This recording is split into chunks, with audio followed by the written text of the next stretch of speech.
системд хэрхэн нэвтрэх, мөн нууц үгс хэрэгэн сэргээх зааварчилгааг танилцуулъя. За нэвтрэх гээд цэнхэр батн дээр дарна. За үндсэн системийн маань логин утсан нэгтнэ.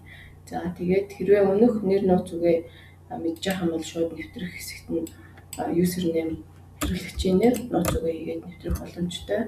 За хэрвээ дангаар нэвтрэнэ гэх юм бол энэ дангаар нэвтрэх сонголтыг дарна. За тэгэхээр дангийн нэвтрэлтийн хэсэг нь гарч ирж байгаа. Та өөрийн банкны эрхээр нэвтрэх боломжтой. Эсвэл нэг удаагийн кодоор буюу регистрийн дугаар, пассворд буюу өмнөх бүртгэлээ ашиглан нэвтрэх боломжтой байгаа. За би та бүхэндээ регистрийн дугаараараа нэвтэрч үзүүлье.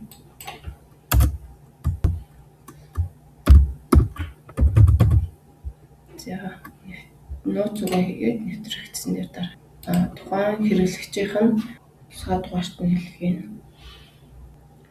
За иргэн болон байгууллага адилхан энэ иргэн гэсэн сонголтыг сонгоод зөвшөөрөх төвчийг дарах юм бол дангийн системээр дамжуулан системд логин хийж орох боломжтой байна. За одоо болохоор та бүхэнд хэрхэн бүртгэлтэй нууц үгээ сэргээх вэ гэсэн зааврыг хүргэе. За нууц үг мартсан гэсэн сонголтын дээр дарна. За өөрийн бүртгэлтэй мэйл хаягийг нь оруулна.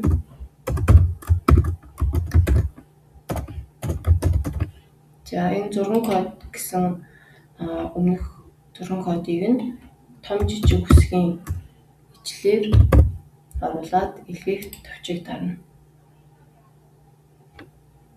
За тэгэх юм бол саяны мэйл хаягт нь өмнөх бүртгэлийнх нь нууц үг нь өөрчлөгдөөд шинэ нууц үг илгээгдэнэ гэсэн үг.